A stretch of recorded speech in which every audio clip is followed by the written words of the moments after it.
دن تھا 5 رجب سن 92 ہجری کا، جب 7000 مسلمان سپاہیوں کا ایک چھوٹا سا لشکر لاکھوں عیسائیوں کا مقابلہ کرنے کے لیے ساحل سمندر پر بحری کشتیوں سے اترا۔ ان کے سالار نے ان سے خطاب کرتے ہوئے کہا، ابھی بھی وقت ہے، تم لوگوں کو اچھی طرح غور و فکر کرنے کا موقع دیتا ہوں۔ میں تم سب کو بتا دوں کہ یہ معمولی مہم نہیں ہے، ہم یہاں اجنبی ہیں، یہاں کے راستوں کا ہمیں علم نہیں، ہر طرف مختلف مشکلات پیش آ سکتی ہیں، ہم تعداد میں بہت کم ہیں، جبکہ عیسائیوں کے پاس بھاری جنگی سامان ہے۔ میں تم پر سختی نہیں کرتا، اچھی طرح سوچ لو اور فیصلہ کر لو، ابھی بھی وقت ہے، تم میں سے جو واپس جانا چاہتا ہے اسے جانے کی اجازت دیتا ہوں۔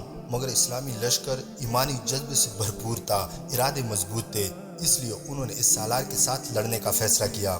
اپنے سپاہیوں کی ہمت اور جرأت کو دیکھ کر اس عظیم سالار نے نہایت حوصلے سے حکم دیا کہ جن کشتیوں پر سوار ہو کر ہم یہاں آئے ہیں ان سب کو آگ لگا دی جائے۔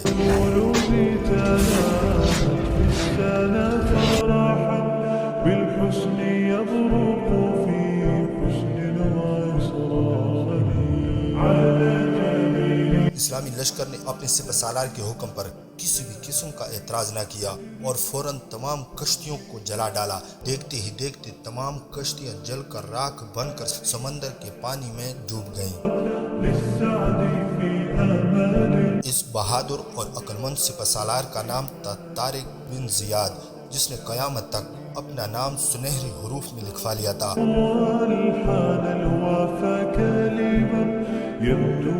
کشتیوں کو جلا کر آنے کی مثال آج بھی نہ صرف مسلمانوں میں بلکہ اسلام دشمنوں میں بھی محاورتاً بولی جاتی ہے۔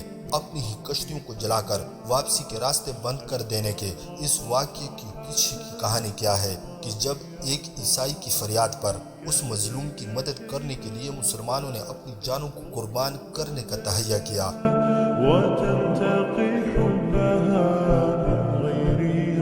طارق بن زیاد کو حضور صلی اللہ علیہ وآلہ وسلم نے خواب میں کیا کہا؟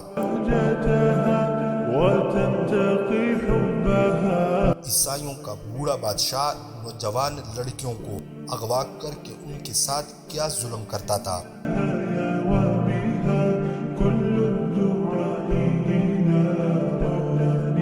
اور ایک عیسائی کو خواب میں ایک سفید ریش بوڑھے نے کیا کہا؟ ان تمام واقعات کی تفصیل جانتے ہیں اس ایک ویڈیو میں۔ اگر آپ کو ویڈیو اچھی لگے تو اسے لائک نہ کرنا ہمارے ساتھ ناانصافی ہوگی۔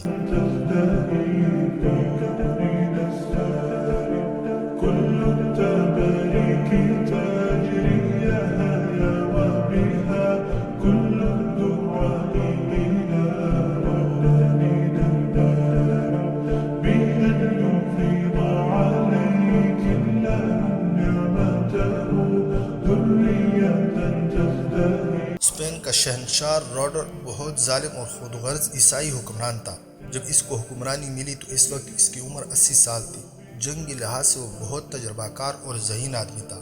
عمر کے آخری دنوں میں بادشاہت ملنے کی وجہ سے وہ نہایت مغرور اور خود غرض ہو گیا تھا۔ اسپین میں حکومت کے اپنے رسم و رواج تھے، جس کے آداب میں شامل تھا کہ گورنر، امیر، رئیس، شہر کے حاکم، مشیر اور ان جیسے اہم افراد اپنی نوجوان اولاد کو بادشاہ کے پاس رکھتے، جنہیں شاہی آداب سکھائے جاتے تھے۔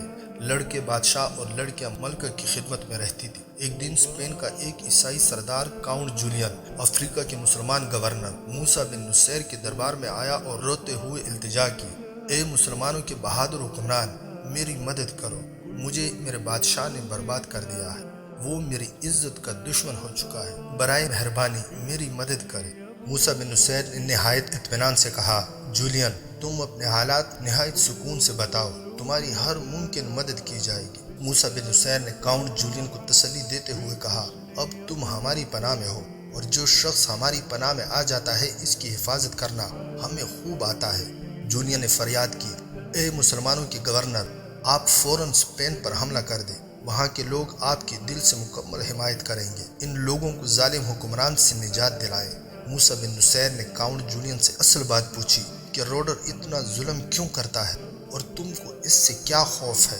جولین نے بتایا، چونکہ اس کے علاقے میں تمام عہدیدار اپنی اولاد کو شاہی محل میں بھیج دیتے ہیں تاکہ وہ شاہی آداب سیکھے۔ اس نے بتایا کہ میری بیٹی نے شاہی محل میں پرورش پائی تھی۔ اصولی طور پر روڈر کو اس سے اپنی بیٹی سمجھنا چاہیے تھا، مگر اس 80 سالہ بوڑھے نے میری بیٹی سے شادی کرنے کا اعلان کر دیا ہے۔ میں اس طاقتور حکمران کا مقابلہ نہیں کر سکتا، اس لیے میں نے کامیاب چال چلی اور روڈر کے دربار میں حاضر ہو کر درخواست کی کہ میری بیٹی اپنی ماں سے ملنا چاہتی ہے اور میری بیٹی کی ماں اس کی جدائی میں سخت بیمار ہے۔ وہ مرنے سے پہلے اپنی بیٹی کو ایک نظر دیکھنا چاہتی ہے۔ ظالم نے میری بات کا یقین کر لیا اور میری بیٹی کو میرے ساتھ جانے کی اجازت دے دی۔ میں اپنی بیٹی کو اس ظالم بوڑھے حکمران سے چھڑا کر ایک محفوظ قلعے میں لے آیا، جہاں میری بیٹی اپنے اوپر ہونے والے تمام مظالم کی داستان سناتی ہے، جس کو سن کر مجھے اس ظالم کا وجود اس زمین پر بوجھ لگنے لگا ہے۔ میں اپنی بیٹی کے ساتھ اس ظالم کا شکار ہونے والے تمام لوگوں کی مدد کرنے کی نیت سے اے مسلمانوں کے بادشاہ آپ کے پاس آیا ہوں۔ موسیٰ بن نصیر اپنے قریبی ساتھیوں سے مشورہ کیے بغیر اسپین پر حملہ نہیں کرنا چاہتا تھا، لیکن اسے یہ بھی علم تھا کہ اللہ تعالیٰ کی مظلوم مخلوق کو تنگ کرنے والے کی کیا سزا ہونی چاہیے۔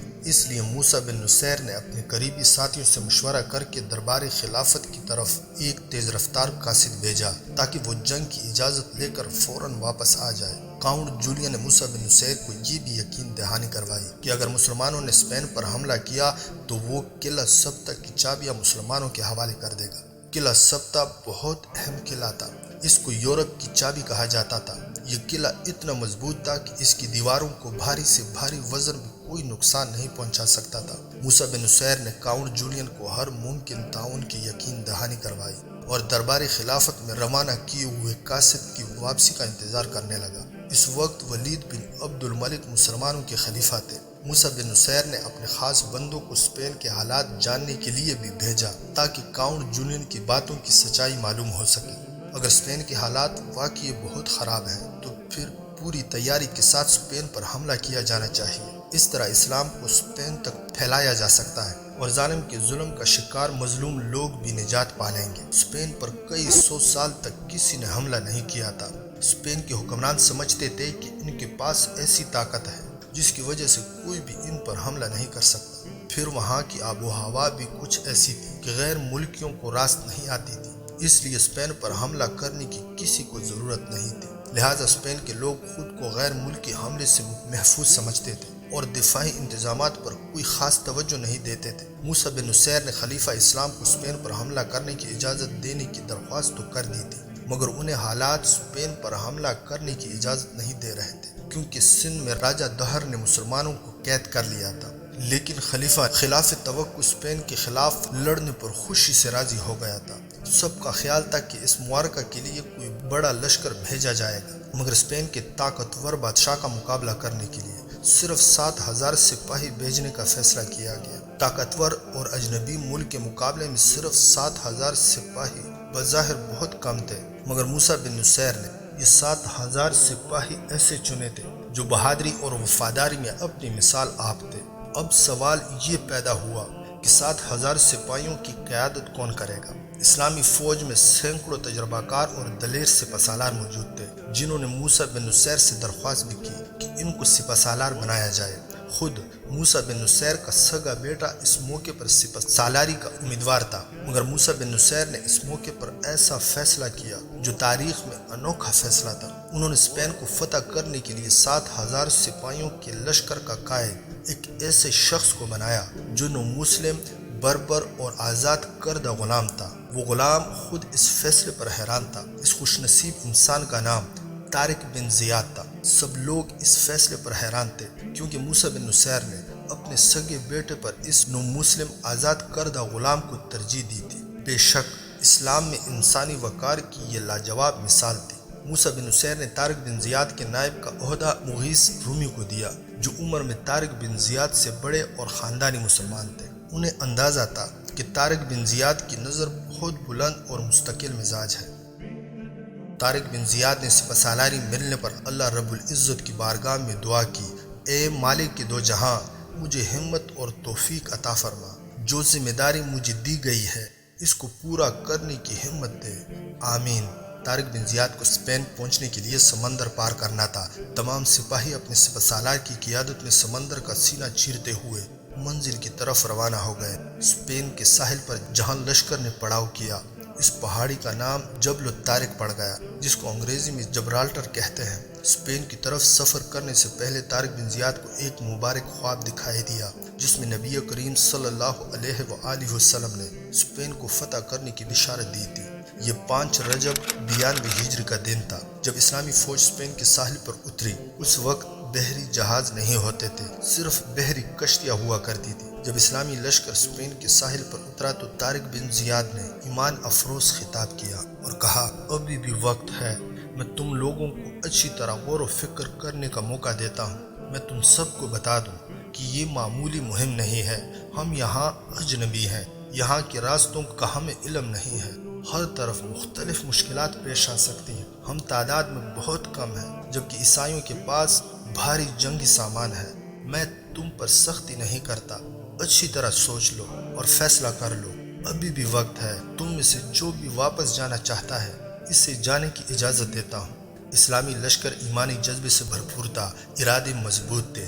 طارق بن زیاد نے اپنے سپاہیوں کا حوصلہ بلند دیکھا تو اس نے شجاعت اور حکمت عملی کی انمول مثال قائم کی۔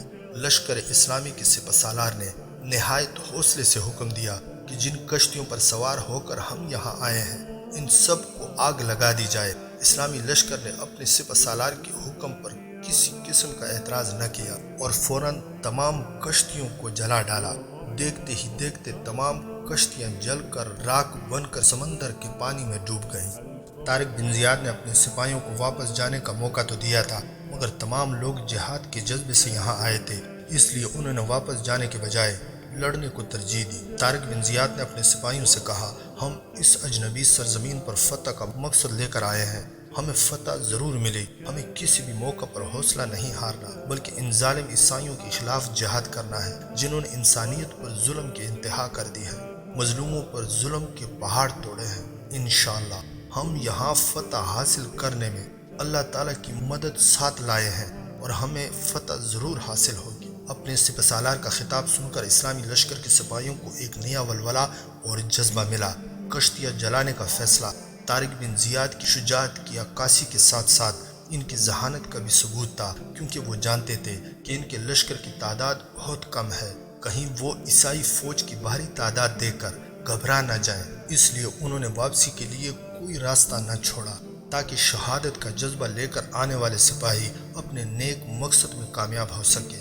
پھر طارق بن زیاد کو وہ خواب بھی یاد تھا جس میں رسول صلی اللہ علیہ وآلہ وسلم نے انہیں یقین دلایا تھا کہ اسپین کی فتح ضرور ہوگی، اس لیے ان کے دل میں کسی قسم کا کوئی خوف نہیں تھا، وہ پر امید تھے۔ پھر اسلامی لشکر کا ہر سپاہی یہ جان چکا تھا کہ ہم نے اسپین کو ہر حال میں فتح کرنا ہے، اب ہمارا ایک ہی مقصد ہے، فتح یا شہادت۔ ابھی طارق بن زیاد ارد گرد کے ماحول اور خوبصورت مناظر کو دیکھ رہے تھے جس سے اسلامی لشکر کے دلوں میں اس خطے کی خوبصورتی بس چکی تھی۔ اسلامی لشکر پہاڑوں کے دامن میں اترنے لگا تو ایک آدمی زرد رنگ کا ریشمی لباس پہنے ان کے سامنے آیا۔ اس کا چہرہ بے چینی اور پریشانی کی وجہ سے مرجھایا ہوا تھا۔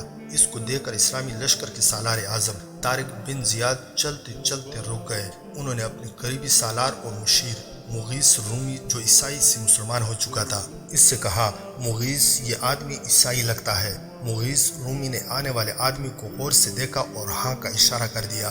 طارق بن زیاد نے اس سے کہا وہ آدمی کے پاس جائے اور اس کے آنے کا مقصد پوچھے۔ مغیث رومی آنے والے شخص کی جانب بڑھے اور اس سے تھوڑی دیر بات چیت کر کے اس کو اپنے ساتھ لے کر اپنے سالار اعظم طارق بن زیاد کے پاس لے آیا۔ طارق نے سوالیہ نظروں سے اس آدمی کی طرف دیکھا تو اس نے ہاتھ جوڑ کر کہا، میں ایک درخواست لے کر آیا ہوں، اگر آپ میری مدد کریں تو آپ کا مجھ سمیت پوری انسانیت پر احسان ہوگا۔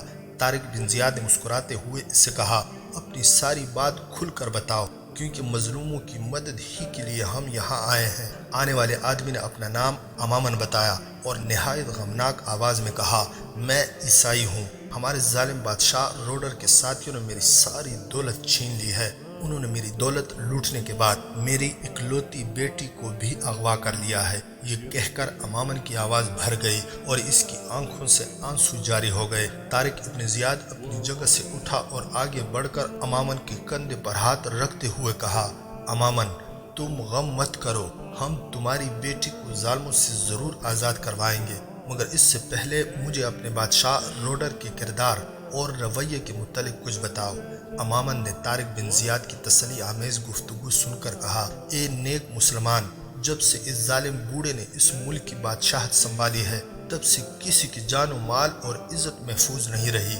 اس نے ظلم و ستم کا بازار سجا رکھا ہے اور جوان لڑکیوں کو اغوا کرواتا ہے۔ طارق ابن زیاد نے امامن کی بات سنی اور بولا، روڈر کی عمر کتنی ہے؟ امامن نے کہا، 80 سال کے قریب کا ہوگا، قبر میں ٹانگے ہیں، مگر ظلم کی انتہا کر رہا ہے۔ طارق ابن زیاد نے امامن کی پوری بات سنی اور کچھ سوچتے ہوئے بولا، کیا تمہاری بیٹی کو روڈر کے ساتھی ورغلا کر لے گئے ہیں یا اس کو زبردستی لے گئے ہیں؟ امامن نے ہاتھ جوڑ کر روتے ہوئے کہا، اے نیک دل سپاہی، میری معصوم بیٹی مجھے پکارتی رہی، مگر وہ غنڈے اس کو زبردستی ساتھ لے گئے۔ میں نے اپنی بیٹی کو ان کے چنگل سے چھڑوانے کی کوشش کی تو انہوں نے مجھے اس زور سے دھکا دیا کہ میں دیوار سے ٹکرایا اور گر کر بے ہوش ہو گیا۔ ان ظالموں نے میرے گھر میں سارا مال لوٹ لیا اور میری بیٹی کو اپنے ساتھ لے گئے۔ مجھے اپنی بیٹی کی فکر کھائے جا رہی ہے، میں اس غم میں ذہنی توازن کھو رہا ہوں۔ آپ کو اپنے پیاروں کا واسطہ میری مدد ضرور کرے۔ یہ کہہ کر امامن زور زور سے رونے لگا۔ طارق ابن زیاد نے آگے بڑھ کر اسے گلے لگایا اور تسلی دیتے ہوئے کہا، انشاءاللہ بہت جلد تمہاری بیٹی تمہیں مل جائے گی۔ امامن نے یہ الفاظ سنے تو چہرے پر مسکراہٹ لاتے ہوئے بولا، حضور، میں اس دن جب بے ہوش ہو گیا تو مجھے خواب میں ایک بزرگ نظر آئے تھے جن کی سفید داڑھی تھی۔ انہوں نے میرے سر پر ہاتھ پھیرا اور کہا، امامن تم غم نہ کرو، تمہاری معصوم بیٹی کو آزاد کروانے والے اب تمہارے ملک میں آ چکے ہیں، تم صبر کرو، وہ بہت جلد تمہاری مدد کریں گے۔ میں نے خوشی سے ان بزرگ کے پاؤں پکڑ لیے اور درخواست کی، مجھے میرے محسن انسان کا حلیہ بتا دے تاکہ میں پہچان لوں۔ انہوں نے کہا، ان نیک انسانوں کے سر پر پگڑیاں، امامے اور چہرے پر داڑھی ہوگی، انہوں نے لمبا لباس پہنا ہوگا اور انہیں مسلمان کہتے ہیں۔ پھر انہوں نے میری فرمائش پر اس مقام کا پتہ بھی مجھے بتایا جہاں پر آپ لوگ اس وقت کھڑے ہیں۔ ان بزرگ نے جو حلیہ مجھے بتایا تھا وہ ہو بہو آپ سب کا ہے۔ یہ کہہ کر امامن ہاتھ جوڑ کر طارق ابن زیاد کے قدموں میں گر گیا اور کہا، اے مسلمان سپاہی، میری مدد کرے، ورنہ وہ ظالم میری آنکھوں کی ٹھنڈک میری بیٹی کو پتہ نہیں کہاں لے جائیں گے۔ طارق ابن زیاد نے امامن کو بازوؤں سے پکڑ کر اپنے قدموں سے اٹھایا اور پوچھا، تمہاری بیٹی کا نام کیا ہے؟ امامن نے کہا، بلقیس۔ طارق ابن زیاد نے مسکراتے ہوئے کہا، یہ تو حضرت سلیمان علیہ السلام کی بیوی کا نام تھا، تم لوگ تو ایسے نام نہیں رکھتے، پھر تم نے کس طرح یہ نام اپنی بیٹی کے لیے چنا ہے؟ طارق بن زیاد کا شیریں لہجہ دیکھ کر کہا، یہ بات تو سب کو معلوم ہے کہ بلقیس ایک خوبصورت خاتون تھی، میری بیٹی بھی بہت خوبصورت ہے، اس لیے میں نے اپنی بیٹی کا نام بلقیس رکھا ہے۔ طارق بن زیاد نے نرم لہجے سے کہا، کیا تم کو علم ہے کہ بلقیس کو کہاں لے جایا ہوگا؟ امامہ نے کہا، مجھے ایک عیسائی سوار ملا تھا جو اتفاق سے ان سپاہیوں میں سے ایک تھا جو میری بیٹی کو اغوا کر کے لے گئے تھے۔ اس نے میرے پوچھنے پر بتایا کہ میری بیٹی کو ظالم بادشاہ روڈر کی فوج کے سپہ سالار جس کا نام تدمیر تھا اس کے سپرد کر دیا گیا ہے۔ طارق بن زیاد نے تلوار پر گرفت مضبوط کرتے ہوئے کہا، تدمیر اس وقت کہاں ہوگا؟ امامہ نے مسلمان سپہ سالار کا عزم اور جذبہ دیکھا تو کہا، وہ یہاں سے 5 میل کے فاصلے پر اپنے سپاہیوں کے ساتھ رکا ہوا ہے۔ طارق بن زیاد نے اپنے ساتھیوں کی طرف دیکھا اور کہا، میرے خیال میں آج ہم یہاں رک جاتے ہیں اور صبح سویرے نماز پڑھ کر تدمیر کے لشکر پر حملہ کر کے اس مظلوم کو انصاف دلاتے ہیں اور اس کی اغوا شدہ بیٹی کو رہا کروا کر اس کے حوالے کریں گے۔ اپنے سپہ سالار کی بات سن کر تمام مسلمان فوجی افسروں نے بھی اس تجویز کو مان لیا۔ پھر اسلامی لشکر نے ساحل پر رات گزاری۔ مسلمان لشکر اپنے ساتھ خیمے نہیں لایا تھا، اس لیے کھلے آسمان تلے سونے سے پہلے سپاہیوں نے کھانا تیار کیا جو پوری فوج کو اکٹھے پیش کیا۔ امامن بھی ان سپاہیوں میں بیٹھا کھانا کھاتے ہوئے حیران تھا کہ یہ کیسی قوم ہے جس کے بادشاہ اور غلام میں کوئی فرق نہیں ہے، بلکہ سب لوگ ایک دسترخوان پر مل کر کھانا کھا رہے تھے۔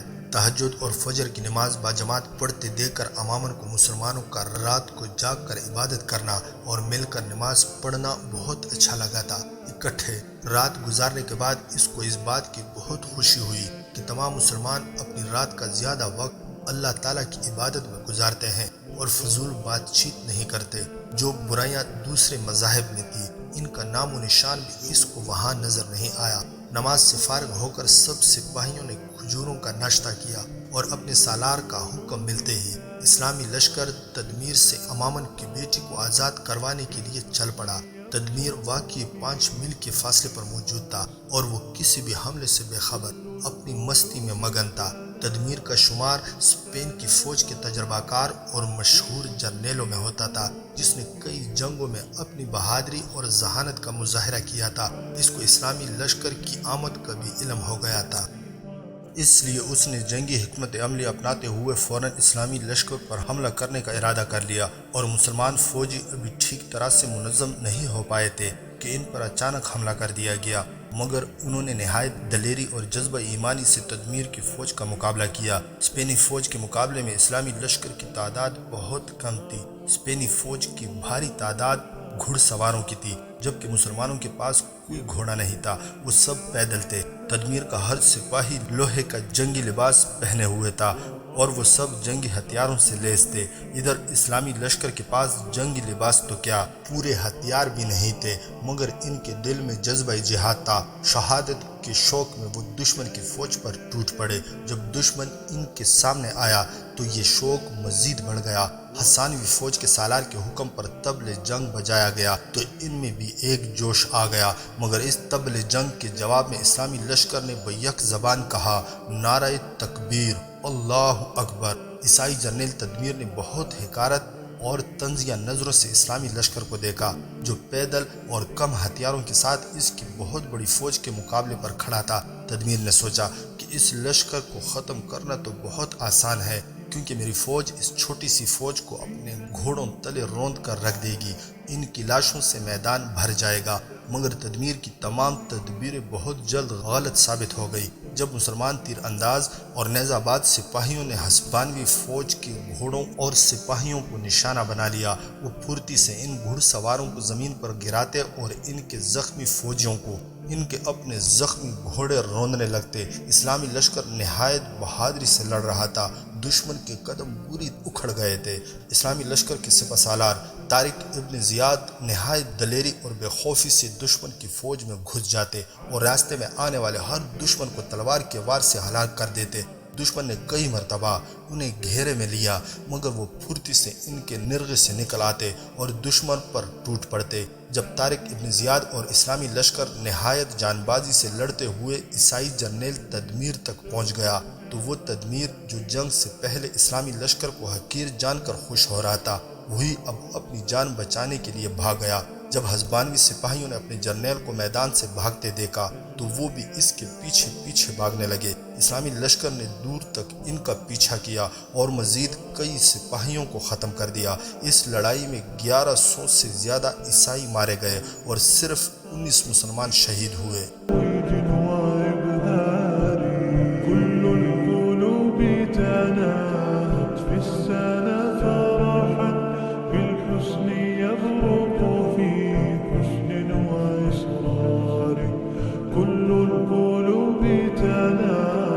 اب اماماً مسلمانوں کا جذبہ وعدہ اور رات بھر جا کر عبادت کرنا دیکھ چکا تھا۔ جب تدمیر کو پوری طرح شکست ہو گئی تو وہ ایک مسلمان سپاہی اسماعیل کو ساتھ لے کر اپنی بیٹی بلقیس کو ڈھونڈنے چل پڑا۔ اسلامی لشکر سے عبرتناک شکست کے بعد عیسائی سپاہی تنکوں کی طرح بکھر چکے تھے۔ ان کے خالی خیموں میں سے ایک کے اندر بلقیس رسیوں میں جکڑی نظر آ گئی۔ اسماعیل نے آگے بڑھ کر تیز دار خنجر سے اس کی رسیاں کاٹ دی اور اسے آزاد کر کے خیمے سے باہر لے آیا۔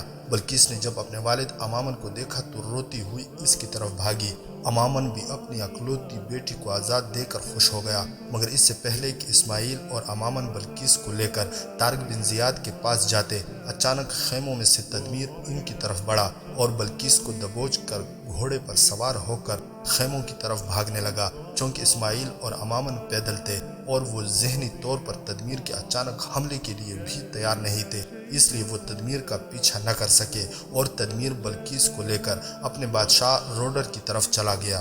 اس لڑائی کے بعد عیسائی فوج کے دل میں مسلمانوں کا خوف بیٹھ چکا تھا۔ وہ سوچنے لگے یہ انسان نہیں بلکہ کوئی اور مخلوق ہے جس نے ایک طاقتور لشکر سے لڑ کر انہیں شکست دے دی ہے۔ اس سے پہلے کہ تدمیر بادشاہ کے پاس پہنچتا، اس نے اپنے بادشاہ روڈر کو قاصد کے ذریعے اسلامی لشکر کی آمد کی خبر دی۔ قاصد بجلی کی طرح بادشاہ کے پاس پہنچا اور تدمیر کا پیغام دیا۔ مسلمانوں کی بہادری، اسپین پر حملہ اور ان کا بے خوف لڑنا اسپین کے رہنے والوں کے لیے حیران کن تھا۔ اسپین کے رہنے والوں کو مسلمانوں کے بارے میں کچھ علم نہیں تھا۔ یہ مسلمان کون ہیں؟ کہاں کے رہنے والے ہیں؟ یہاں کیسے پہنچے ہیں؟ وہ سب اسلامی لشکر کو پر اسرار مخلوق سمجھ رہے تھے۔ ان کو مذہب اسلام کے متعلق کچھ علم نہیں تھا۔ ان کا جذبہ جہاد بھی ان کے لیے بالکل نیا تھا۔ بادشاہ روڈر اور اس کی فوج لفظ شکست کو جانتے نہیں تھے، اس لیے جب اس کو تدمیر کی شکست کا پتہ چلا تو وہ شدید غصے میں آ گیا۔ اس نے اسلامی لشکر کا مقابلہ کرنے کے لیے اپنے ملک سے 90,000 سے زیادہ جنگی تجربہ رکھنے والے سپاہیوں کو اکٹھا کیا اور مختصر سے اسلامی لشکر کے مقابلے میں لے آیا۔ مصعب بن نصیر نے اسلامی لشکر کی مدد کے لیے جو 5,000 نئے جوان روانہ کیے تھے، وہ جہاد کے جذبے سے تو سرشار تھے، مگر ان کے پاس بھی مکمل جنگی ہتھیار نہیں تھے۔ اکثر جوانوں کے پاس تلواریں اور ڈھالیں نہیں تھی، بلکہ اکثر سپاہی تو عام لکڑی کی لاٹھیاں لیے ہوئے تھے، جبکہ دوسری طرف روڈر کی فوج جو 1 لاکھ سے زیادہ ہو چکی تھی، ان کا سارا لشکر تمام جنگی ہتھیاروں سے لیس تھا۔ لیکن ایک چیز اسلامی لشکر میں اس کے لشکر سے زیادہ تھی، وہ یہ کہ اسلامی لشکر جہاد کے جذبے اور شہادت کے شوق سے سرشار تھا۔ جب دونوں لشکر میدان میں آمنے سامنے ہوئے تو طارق بن زیاد نے اللہ کریم کے حضور کامیابی کے لیے دعا کی اور اپنے سپاہیوں کو مخاطب کرتے ہوئے بولا، اللہ کے سپاہیوں، تمہاری دلیری اور جہاد کا جذبہ دے کر ہر ایک حیران ہے۔ میری یہ بات یاد رکھنا کہ تم سب اپنے وطن سے دور ایک اجنبی سرزمین پر آئے ہوئے ہو، خوراک اور جنگی ہتھیار نہ ہونے کے برابر ہے، مگر یاد رکھو ہم یہاں کے رہنے والوں کو ان کے ظالم بادشاہ سے نجات دلانے آئے ہیں، نہ کہ ہم یہاں مال و دولت اکٹھا کرنے یا خوراک جمع کرنے آئے ہیں۔ ہم نے اللہ تعالیٰ اور نبی کریم کے حکم کو مانتے ہوئے یہ سفر کیا ہے۔ تم سب کو یاد ہوگا کہ میں نے آپ سب کو پہلے بھی بتایا تھا کہ یہاں آنے سے پہلے مجھے سرور کائنات محمد صلی اللہ علیہ وآلہ وسلم کی زیارت نصیب ہوئی تھی، جس میں انہوں نے اس علاقے کو فتح کرنے کی بشارت دی تھی۔ طارق بن زیاد نے اپنی تقریر میں قرآنی آیات کا کئی مرتبہ حوالہ دیا، بلکہ ایک آیت کا حوالہ دیتے ہوئے کہا کہ اللہ کریم نے اپنے سپاہیوں کے لیے فرمایا ہے، مسلمانوں کی مدد کرنا اللہ تعالیٰ پر فرض ہے۔ عظیم قوم کے عظیم سپاہیوں، تم ایک ایسی قوم کی اولاد ہو جنہوں نے غزوہ بدر اور حنین میں اللہ تعالیٰ کی مدد سے فتح حاصل کی تھی، اس لیے اے اللہ کے شیروں، دشمن پر ٹوٹ پڑو، کیونکہ شہید ہونا یا غازی بننا تمہارے مقدر میں لکھ دیا گیا ہے۔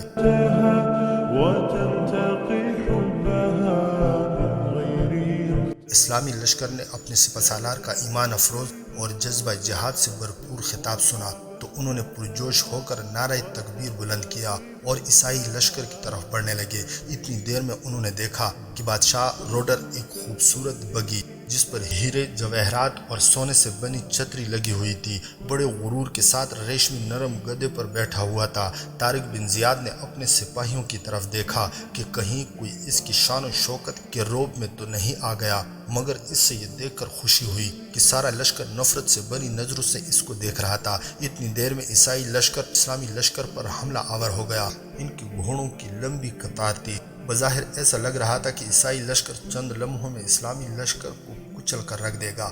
1 لاکھ سے زیادہ دشمن کا مقابلہ کرنے کے لیے صرف 7 یا 8 ہزار مسلمان آٹے میں نمک کے برابر تھے۔ عیسائی لشکر کی صفیں دور تک بچھی ہوئی تھی۔ اگر حساب لگایا جاتا تو دونوں لشکروں میں 1 اور 10 کا فرق تھا، یعنی 10 عیسائیوں کا مقابلہ کرنے کے لیے 1 مسلمان تھا۔ جب جنگ شروع کرنے کا اعلان ہوا تو طارق ابن زیاد نے ایک بار پھر اللہ تعالیٰ کے حضور سجدہ ریز ہو کر کامیابی کی دعا کی اور مدد کرنے کی درخواست کی۔ پھر سجدے سے سر اٹھا کر اس نے 3 بار نعرہ تکبیر بلند کیا۔ اسلامی لشکر بھی اللہ اکبر کی صدا بلند کر کے آگے بڑھا۔ طارق ابن زیاد نے عیسائی لشکر کا مقابلہ کرنے کے لیے اپنی فوج کو مزید آگے بڑھنے کا حکم دیا۔ یا خیل اللہ ارکبی، یا خیل اللہ ارکبی۔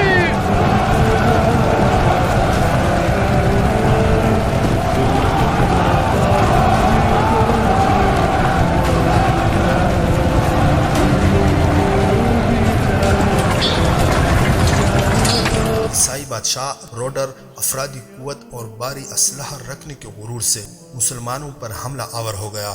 دونوں طرف سے خوب جوش سے جنگ جاری تھی۔ جنگ میں دونوں طرف سے بھرپور حملے کیے جا رہے تھے اور ان حملوں کا مقابلہ کیا جا رہا تھا۔ میدان جنگ خوبصورت نظارہ پیش کر رہا تھا۔ ہوا یوں کہ جب ایک مسلمان سپاہی دشمن کے سپاہی پر تلوار زنی کرتا تو اس کے وار سے 6-7 عیسائی فوجی مارے جاتے۔ بظاہر دیکھنے میں عیسائی فوج مسلمانوں کے مقابلے میں بہت زیادہ تھی، مگر ایسا لگ رہا تھا جیسے اللہ نے اپنے سپاہیوں کی مدد کے لیے فرشتے زمین پر بھیج دیے ہوں جو مسلمان سپاہیوں کا ساتھ دے رہے تھے۔ شام تک میدان جنگ کا نقشہ بدل چکا تھا۔ غزوہ بدر کی طرح اس جنگ میں بھی مسلمانوں نے فرشتوں کا ساتھ ملنے سے کفار کو بری طرح شکست دے دی۔ اللہ تعالیٰ کا شیر کافر گیدڑوں کو عبرتناک شکست دے چکا تھا۔ ظالم بادشاہ روڈر میدان جنگ سے بھاگ چکا تھا۔ اسلامی لشکر نے بھاگتے ہوئے عیسائی لشکر کا پیچھا کیا۔ کفر کے خلاف طارق بن زیاد کو ایک بڑی فتح نصیب ہو گئی تھی۔ طارق بن زیاد نے روڈر کے قبضے سے مظلوم لڑکیوں کو آزاد کر دیا اور اس دوران اسے روڈر کا جمع کیا ہوا بہت بھاری مقدار میں خزانہ بھی ملا۔ ظالم روڈر کو شکست ہونے کے بعد پورے افریقہ اور یورپ میں مسلمانوں نے دھوم مچا دی، جبکہ عیسائیوں کے حوصلے ختم ہو گئے اور وہ کسی بھی میدان میں اسلامی لشکر کا ڈٹ کر مقابلہ نہ کر سکے۔ پھر وہ دن بھی آ گیا جب طارق ابن زیاد کو ملنے والی بشارت حقیقت بن گئی اور پورا اسپین یعنی اندلس اہل ایمان کے قدم و تلے تھا۔ طارق ابن زیاد نے اپنے جانصاروں کے ساتھ اسپین فتح کر کے نہ صرف ان 2 مظلوم لڑکیوں کو آزاد کر دیا بلکہ دیگر سینکڑوں مظلوم لڑکیوں کی دعائیں بھی اسلامی لشکر کے ساتھ تھی۔ اس میں کوئی شک نہیں کہ جب بھی اللہ تعالیٰ سے مدد مانگی جائے وہ نیک کام میں مدد ضرور کرتا ہے۔ اسپین پر مسلمانوں کا قبضہ ہونے کے بعد وہاں کے تمام غریب کسان اور عوام اپنی زمین کے حقیقی وارث بن گئے۔ جن امیروں نے غریبوں پر زندگی تنگ کر رکھی تھی وہ سب اسلامی حکومت آ جانے سے حقداروں کو ان کا حق دینے لگے۔ ملک میں جہاں ہر وقت لوٹ مار اور بد امنی تھی وہاں اب امن اور سکون نظر آنے لگا تھا۔ اسپین کے عوام نے مسلمانوں کی نیک دلی اور اچھا اخلاق دیکھا تو وہ دھڑا دھڑ ایمان لا کر مسلمان ہونے لگے۔ جو لوگ ایمان نہیں لائے ان کو بھی اسلامی حکومت نے مکمل حقوق دے رکھے تھے۔ اسپین کی مشہور شہر قرطبہ کو دارالخلافہ بنا دیا گیا اور وہاں پر ایک عالی شان مسجد بھی بنائی گئی۔ طارق بن زیاد نے پورا اسپین فتح کرنے کے بعد موسیٰ بن نصیر کو پیغام بھیجا کہ اب اسے پورا یورپ فتح کرنے کی اجازت دی جائے۔ موسیٰ بن نصیر نے خلیفہ ولید بن عبد الملک کو پیغام بھیج دیا مگر انہوں نے حکم فرمایا کہ تم اسپین کے انتظامات کسی کو سونپ کر طارق بن زیاد کے ساتھ افریقہ کے راستے دمشق آ جاؤ۔ موسیٰ بن نصیر نے خلیفہ کے حکم کے مطابق اپنے بیٹے عبدالعزیز کو اسپین کا گورنر بنایا اور طارق ابن زیاد کے ساتھ دمشق کی طرف چل پڑا۔ مگر طارق ابن زیاد اور موسیٰ بن نصیر جب دمشق پہنچے تو اس وقت خلیفہ ولید بن عبد الملک فوت ہو چکا تھا، اس لیے ان دونوں کو یہ علم نہ ہو سکا کہ خلیفہ نے ان دونوں کو کس لیے دمشق بلایا تھا۔ خلیفہ ولید بن عبد الملک کی وفات کے بعد سلیمان بن عبد الملک خلیفہ بنا تو اس نے ہر شخص کے ساتھ دشمنی پال لی۔ موسیٰ بن نصیر اور طارق بن زیاد بھی خلیفہ کے انتقام کا شکار ہو گئے۔ خلیفہ نے ان دونوں کو گرفتار کر کے قید کر لیا۔ سلیمان بن عبد الملک کا دور حکومت عظیم مسلم فاتحین کے لیے کسی قیامت سے کم نہیں تھا۔ ایسے مسلم فاتحین جن کا نام تاریخ اسلام میں ہمیشہ سنہری حروف سے لکھا جاتا ہے وہ سب اس دور میں نہایت ناروا سلوک کا شکار ہو گئے۔ موسیٰ بن نصیر بھیک مانگنے پر مجبور ہو گئے۔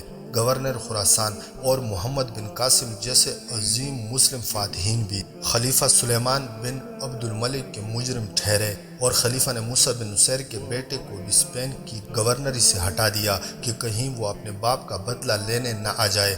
طارق بن زیاد کے آخری دنوں کے حوالے سے مورخین خاموش ہیں، مگر چند جگہ پر طارق بن زیاد کے انتقال کی تاریخ 11 اپریل 720 عیسوی درج ہے۔ اسپین، جس کو اندلس بھی کہا جاتا ہے، اس پر مسلمانوں نے 800 سال تک حکومت کی اور آخر نہایت افسوسناک طریقے سے انہیں وہاں سے نکلنا پڑا، مگر اسپین کے فاتح طارق بن زیاد کے کارناموں سے مسلم فاتحین کی تاریخ ہمیشہ جگمگاتی رہے گی۔ طارق بن زیاد کو وفات کے بعد جبرالٹر کے قریب سپرد خاک کیا گیا، جہاں ان کا مزار آج بھی موجود ہے۔